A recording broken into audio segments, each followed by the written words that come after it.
Hello friends, welcome to my channel. In this video we will cover income from house property. जैसा कि आप जानते हैं income के 5 हेड होते हैं: income from salary, income from house property, PGBP, capital gain and other sources. तो इस वीडियो में हम कवर करेंगे इनकम फ्रॉम हाउस प्रॉपर्टी। अब हाउस प्रॉपर्टी का मतलब आप ये मत समझना कि ये ओनली रेजिडेंशियल है, ये कमर्शियल भी हो सकता है एंड रेजिडेंशियल भी हो सकता है। ओके, रेंट आना चाहिए, बस जो भी रेंट आएगा वो हाउस प्रॉपर्टी के अंदर कवर होगा, whether it is commercial or residential. okay, next is इसमें बिल्डिंग का फुल या फिर पार्ट भी कवर हो सकता है, यानी पूरी की पूरी बिल्डिंग या फिर उसका एक पार्ट। लाइक फ्लैट हमने कोई भी रेंट पे दिया है तो उससे जो भी इनकम आएगी वो हमारी होगी income from house property. Okay, भले ही वो पूरी बिल्डिंग हमारी नहीं है बट फिर भी उसका जो पार्ट है उसको भी हम कवर करेंगे। एंड जो ओनर है वो एसएससी होना चाहिए, यानी जो प्रॉपर्टी हम दे रहे हैं किसी को, मतलब जो भी रेंट आ रहा है उस पर्टिकुलर प्रॉपर्टी से, उसका जो ओनर है वो एसएससी खुद होना चाहिए। यानी हम सब लेटिंग को इंक्लूड नहीं करेंगे। मैंने कहीं से प्रॉपर्टी रेंट पे ली और उसको मैंने किसी और को रेंट पे दे दी और बीच में प्रॉफिट में बना रहा हूँ, तो वो that is not income from house property. Okay, उसको इसमें इंक्लूड नहीं करेंगे। और जो ओनर है वो एक्चुअल ओनर भी हो सकता है या फिर डीम्ड ओनर भी हो सकता है। What is deemed owner?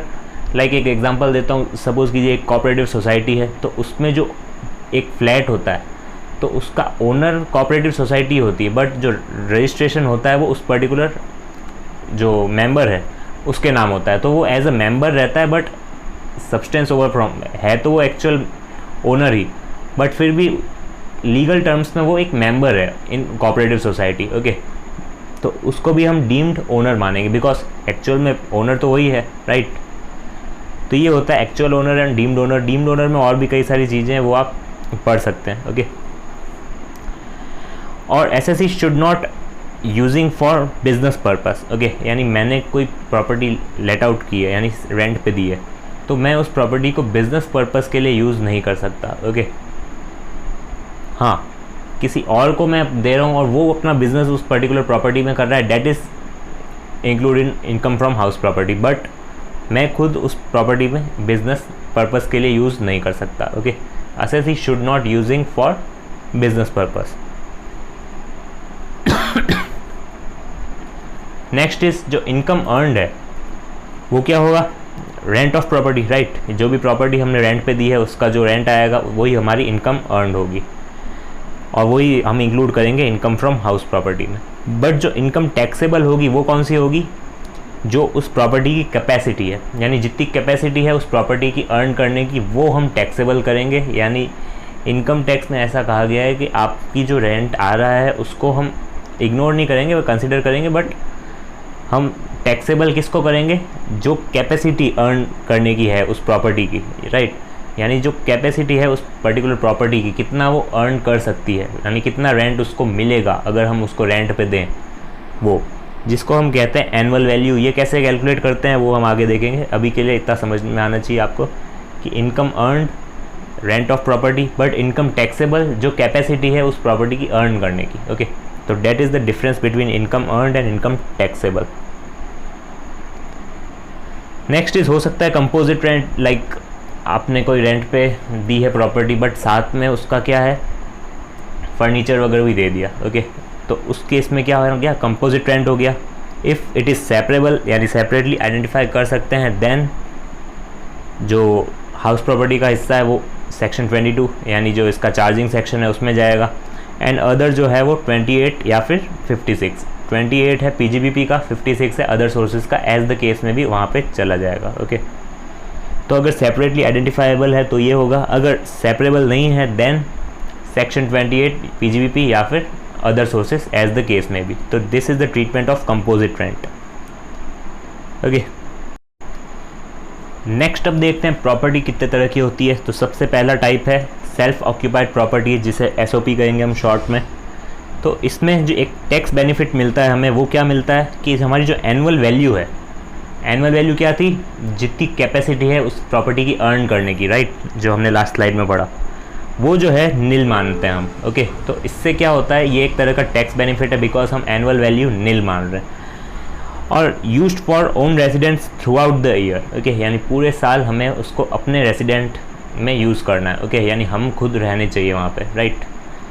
और मैक्सिमम 2 SOP हो सकती है आपकी, इससे ज़्यादा नहीं। अगर आपने 10 प्रॉपर्टीज़ ले रखी है तो उसमें से ओनली 2, वो आपकी मर्ज़ी है कि आपको कौन सी प्रॉपर्टी SOP बनानी है। मैक्सिमम 2 आप SOP बना सकते हैं जिसकी एनुअल वैल्यू आप नील कर सकते हैं, okay. Next type is let out property. Late out property यानी गिवन ऑन रेंट। इसमें इवन फॉर 1 डे यानी एक दिन के लिए भी अगर आप लेट आउट करेंगे तो उसको LOP माना जाएगा, ओके। ये LPO नहीं है, LOP है, ओके, ये करेक्शन आप ध्यान रखना। Next is deemed let out property. अब ये क्या होता है, जैसे कि SOP मैक्सिमम 2 थी एंड लेट आउट प्रॉपर्टी यानी जो प्रॉपर्टी हमने रेंट पे दी है, बट इसके अलावा भी कोई प्रॉपर्टी हो सकती है जो हमने नहीं अपने रेसिडेंस के लिए यूज़ की है, नहीं हमने लेट आउट की है, ओके। तो जो भी रिमेनिंग है वो हो जाएगा DLOP यानी डीम्ड लेट आउट प्रॉपर्टी। हम मान रहे हैं कि ये डीम्ड, हम ये मान रहे हैं कि उसको लेट आउट कर दिया गया है, ओके, यानी डीम्ड लेट आउट।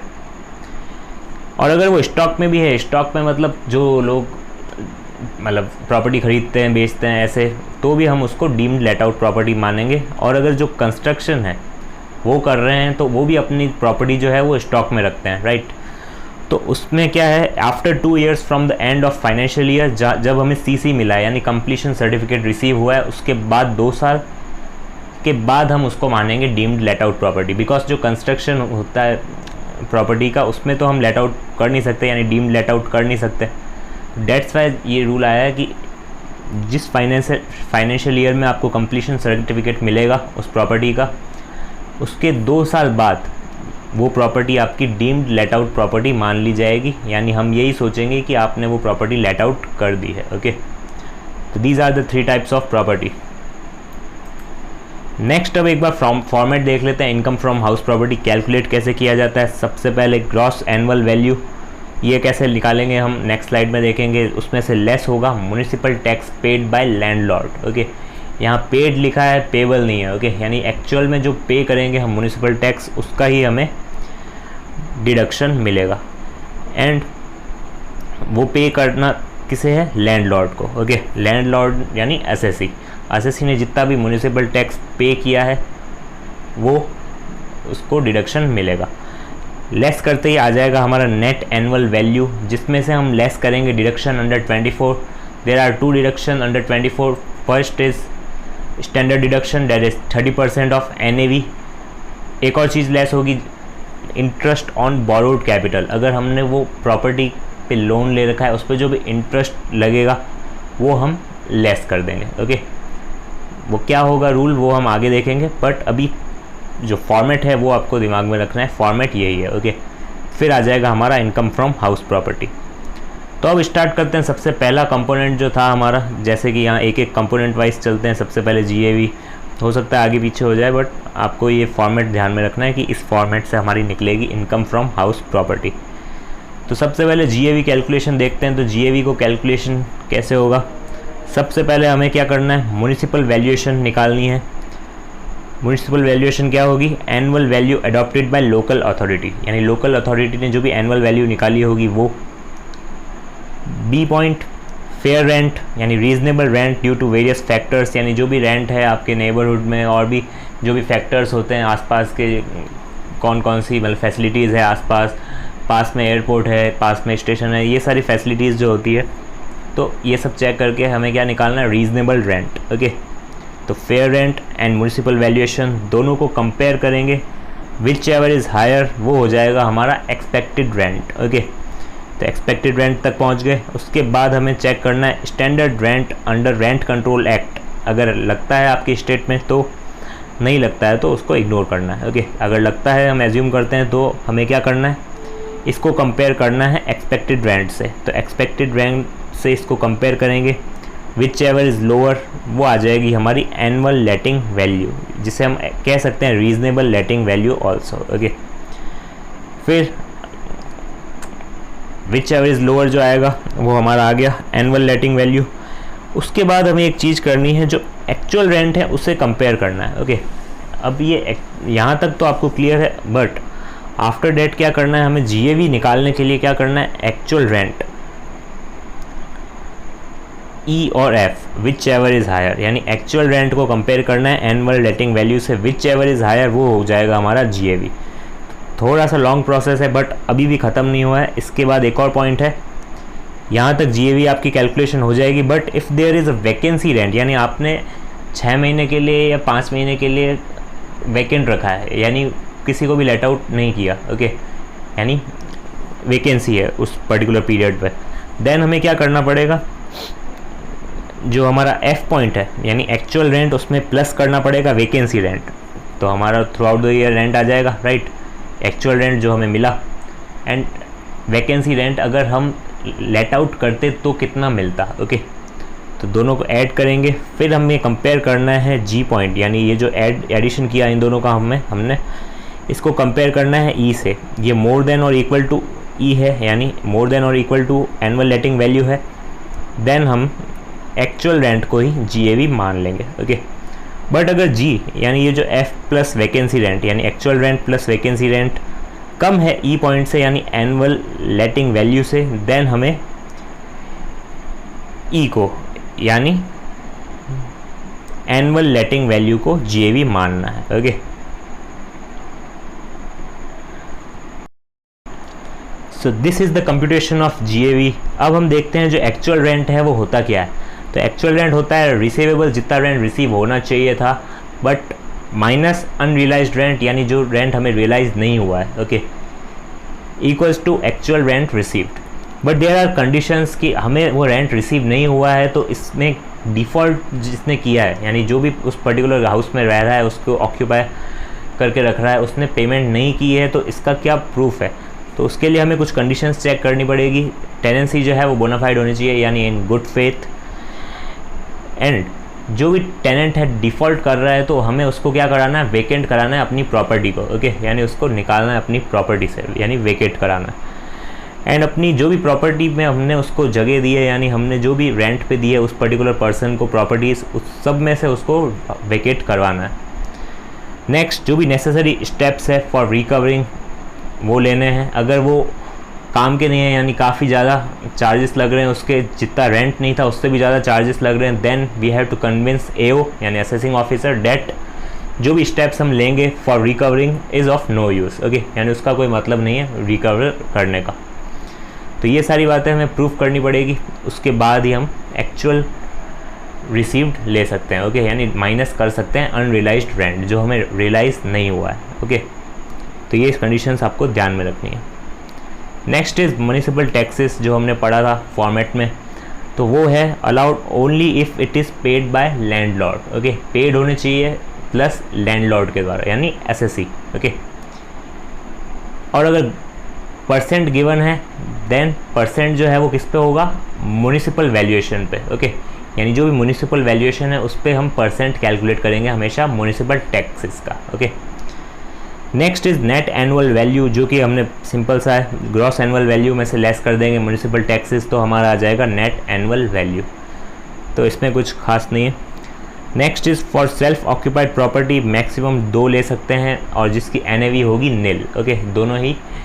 अगर हमारे पास 10 प्रॉपर्टी है तो हम 2 को सेल्फ ऑक्यूपाइड प्रॉपर्टी बता सकते हैं एंड उसकी NAV जो है यानी नेट एनुअल वैल्यू वो नील हो जाएगी, ओके। नेक्स्ट इज़ जो स्टैंडर्ड डिडक्शन है वो कितना होगा, फ्लैट 30%। और एक और इम्पॉर्टेंट पॉइंट है जो इंटरेस्ट का हमने पढ़ा था, इंटरेस्ट इफ़ प्रॉपर्टी जो एक्वायर की गई है आउट ऑफ बोरोड कैपिटल, हमने किसी से पैसा लेके वो प्रॉपर्टी को एक्वायर किया है, देन उस पर इंटरेस्ट चार्ज होगा, ओके। तो वो इंटरेस्ट है उसका हमें डिडक्शन मिलेगा ऑन ड्यू बेसिस, पे किया है हमने या नहीं पे किया है उससे कोई मतलब नहीं, ड्यू बेसिस पे हमें इंटरेस्ट का डिडक्शन मिलेगा। And only simple interest allowed, यानी interest on interest is not allowed, okay. हमने कोई पेमेंट नहीं की है, उस पर बैंक इंटरेस्ट चार्ज कर रहा है तो हम उस पर जो इंटरेस्ट दे रहे हैं, interest on interest, that is not allowed. Only simple interest यानी प्रिंसिपल पे जितना भी इंटरेस्ट बन रहा है उसका आपको डिडक्शन मिल जाएगा, okay. And interest pay too, अगर हमने नॉन रेसिडेंट को इंटरेस्ट पे किया है outside India without deducting TDS, then 100% of that payment is disallowed, okay. उसका कुछ डिडक्शन हमें नहीं मिलेगा बिकॉज हमने TDS डिडक्ट नहीं किया है उस पर्टिकुलर पर्सन का। नेक्स्ट इज पर्पस जो है लोन का वो होना चाहिए purchase of property, construction of property या फिर repair of property, renewal of property या फिर reconstruction of property. These are the 5 reason जिसका आपको डिडक्शन मिलेगा।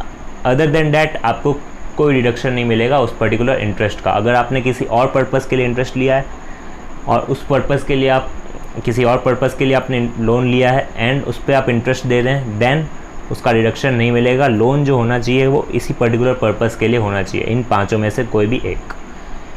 Interest on loan taken to repay another loan, यानी किसी और लोन को रीपे करने के लिए आपने, यानी उसी पर्पज़ ये होना चाहिए। ओके, इस पॉइंट में आपको ये ध्यान रखना, पर्पज़ अगर ये 5 है और आपने लोन सिर्फ ट्रांसफ़र किया है बैंक टू बैंक, यानी लैंडर जो है आपने चेंज किया है, then it is allowed. Okay, चलेगा, बिकॉज आप जो बैंक है वो चेंज कर सकते हैं, यानी एक पर्टिकुलर बैंक का लोन आप दूसरी बैंक में ट्रांसफ़र कर सकते हैं। ओके, नेक्स्ट और भी कुछ पॉइंट है। फॉर लेट आउट प्रॉपर्टी या फिर deemed let out property unlimited interest will be allowed. जितना भी इंटरेस्ट आपका बनता है वो आप डिडक्ट कर सकते हैं। Okay, there is no limit on that. But for self occupied property maximum is 30,000। Okay, so क्या हुआ, फर्स्ट लेट आउट प्रॉपर्टी या फिर deemed let out property unlimited interest, कोई लिमिट नहीं है, आपका जितना इंटरेस्ट बनता है उस पर्टिकुलर पर्पज़ के लिए होना चाहिए, बस वो आप लेस कर सकते हैं। But in case of self occupied property maximum 30,000। But if you have taken a loan for purchase या फिर कंस्ट्रक्शन, ओके, ये कंडीशंस आपको ध्यान में रखनी है। परचेज या फिर कंस्ट्रक्शन के लिए अगर लोन लिया है और ऑन या आफ्टर 1 अप्रैल 1999 को लिया है, कंस्ट्रक्शन कंप्लीट हो चुका है with in 5 years from the end of financial year in which loan was taken, यानी जिस पर्टिकुलर फाइनेंशियल ईयर में आपने लोन लिया उसके 5 साल के अंदर अंदर कंप्लीट हो चुका है कंस्ट्रक्शन, देन आप ले सकते हैं कि डिडक्शन कितने का, 2 लाख रुपीज़ का। Okay, in case of SOP दो लिमिट से 30,000, but if you have complied with the conditions then maximum 2 lakh you can take deduction. Okay, deduction on interest. Next, property which is let out part of the year and self occupied part of the year, यानी property जो हमने let out की है कुछ महीनों के लिए and self occupied करके रखी है कुछ महीनों के लिए, तो उसे हम लेट आउट प्रॉपर्टी मानेंगे। जो हमने डिस्कस किया था कि इवन 1 डे के लिए भी अगर हमने लेट आउट कर दी तो उसको लेट आउट मानेंगे। डिविजिबल प्रॉपर्टी 1 यूनिट SOP है, दूसरा यूनिट LOP है, देन हम सेपरेटली करेंगे उसको कंसिडर। ओके, जो यूनिट SOP के लिए उसको एज अ SOP चेक कीजिए एंड जो LOP है LOP की तरह चेक कीजिए। ओके, एंड अगर को ओनर है देन हमें कैलकुलेट करना है इंटरेस्ट ऑन हाउस प्रॉपर्टी जैसा हम नॉर्मली करते हैं, एंड बाद में जो इनकम आएगी उसको डिवाइड कर देना है in ownership ratio. Okay, as simple as that. Pre construction period अगर कोई है उस पर अगर जो लोन है उसकी जो इंस्टॉलमेंट है इंटरेस्ट की वो हमें कब मिलेगी, allowed in 5 equal instalment from year of completion. Okay, यानी जितना भी हमें हमारा लगा है इंटरेस्ट वो 5 साल में हमें मिलेगा in equal instalment from the year of completion. Okay, जब भी कंप्लीट हुआ तो उसका प्री कंस्ट्रक्शन पीरियड जो भी था उस पर जो भी इंटरेस्ट लगा था उसका टोटल हमें 5 इंस्टॉलमेंट में मिलेगा इक्वली। ओके, हर साल एक इंस्टॉलमेंट में हमें डिडक्शन मिलता जाएगा। रिकवरी ऑफ अनरियलाइज्ड रेंट या फिर एरियर्स, इसमें क्या होगा, टैक्सेबल होगा वो जब हमें रिकवरी होगी, यानी जब हमें वो रेंट मिलेगा, यानी जो हमारा पेंडिंग रेंट है वो हमें मिलेगा तब हमारा वो उस ईयर में टैक्सेबल होगा। और even if assessee is not the owner, यानी हो सकता है मैंने 2 साल पहले किसी को रेंट पे दिया था, उसने मेरे को पेमेंट नहीं की और वो अब मेरे को पेमेंट कर रहा है, बट अब वो प्रॉपर्टी मेरी नहीं है, then also it is taxable in the hands of me. Okay, तो इस केस में आपको ध्यान रखना है कि असेसी ओनर हो नहीं हो तो चलेगा, बिकॉज वो अनरियलाइज्ड रेंट है, जिस पॉइंट पे हमने लेट आउट किया था तब हम ओनर थे। ओके, तो प्लस हमें क्या करना है, 30% डिडक्शन हमें फ्लैट मिलेगा, यानी जितना भी एसएससी हमें देगा unrealised rent, for example 1 lakh दिया तो उसमें से लेस कर देंगे 30%, तो हमारा टैक्सेबल होगा 70,000। ओके, तो that is the concept of recovery of unrealised rent. Okay, taxable in the year of recovery even if SSC is not the owner now, plus हमें मिलेगा 30% ऑफ डिडक्शन। ओके,